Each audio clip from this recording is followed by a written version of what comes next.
Once upon a time, there was a poor woman who lived alone. She longed for a child, but had none. One day, she visited a witch who gave her a little barley corn seed and said, "Plant this in a flower pot, and it will grow into something wonderful." The woman, hopeful, planted the seed. Soon, a beautiful flower bloomed. And in the center of the flower was a tiny girl, no bigger than a woman's thumb. The woman named her Thumbelina, and though she was tiny, she was beautiful and sweet. One day, when Thumbelina was sitting by the window singing her lovely song, a large toad came hopping in. He had been watching her for some time and decided he wanted her for his son. The toad told Thumbelina that she was to marry his son, a very ugly and worthy toad who lived in a dark pond. Thumbelina cried, but the toad was determined. He picked her up and set her on a lily pad in the pond, and his son came hopping over. But Thumbelina, terrified and disgusted by the ugly toad, cried out in despair. Her cries were so loud that they attracted a fish who swam by. The fish quickly understood Thumbelina's plight, and with a swish of its tail helped her escape from the pond. Thumbelina was free once again and floated away on a leaf to safety, leaving the toad and his son behind. As Thumbelina wandered through the fields, she came across a mole who lived underground. The mole had heard of her beauty and wanted to marry her. He took her deep into his dark burrow, where he showed her a fine home with everything she could need. But Thumbelina, like before, felt trapped and unhappy in the darkness. She cried and begged the mole to let her go.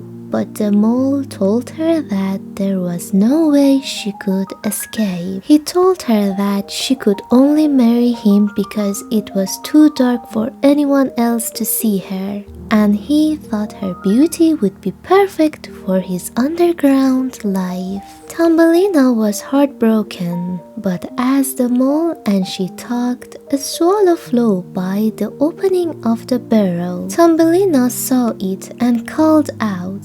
The bird, recognizing her from when it had sung her to sleep one day, swooped down and carried her off, flying high above the earth to a warmer place, away from the mole's gloomy home. The swallow took Thumbelina to a warm, sunny place where flowers bloomed and life was bright. There, Thumbelina was free to explore and breathe in the warm air. However, after her escape, she found herself in a difficult situation. Although the swallow was kind, Thumbelina was still so small that she had difficulty communicating with other creatures. She had to learn how to adapt to her new environment.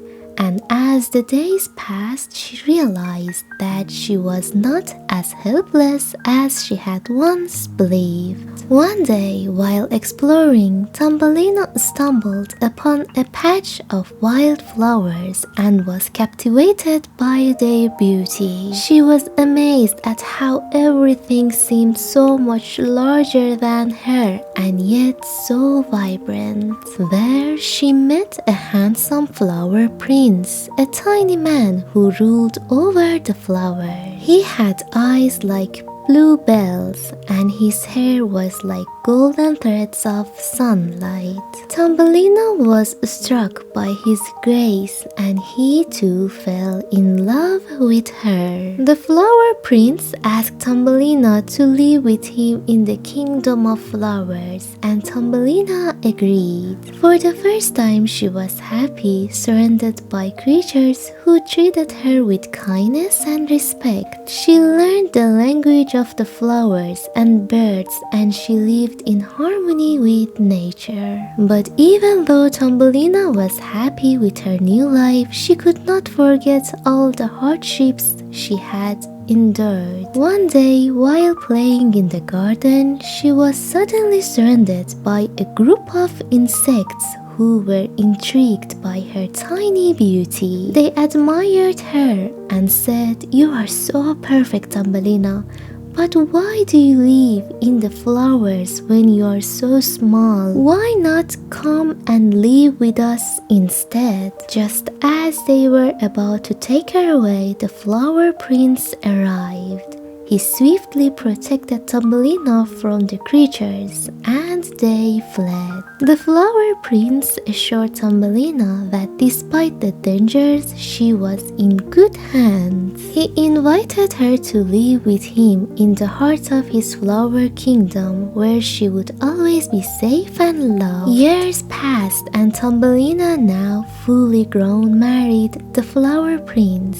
They lived happily in a beautiful garden surrounded by lush greenery and colorful blossoms. Thumbelina, who had once been so small and vulnerable, had grown into a wise, kind, and beloved queen of the flower kingdom. Her tale was told far and wide, and she became a symbol of perseverance, kindness, and the triumph of goodness over adversity. And so Thumbelina, who had once faced the dangers of the thought and mole, found peace in the warmth of love and nature, ruling her kingdom with grace and wisdom. And the end of our today's story. Thank you everyone for watching this video. Please don't forget to like and subscribe my channel. See you next time everyone. Bye bye.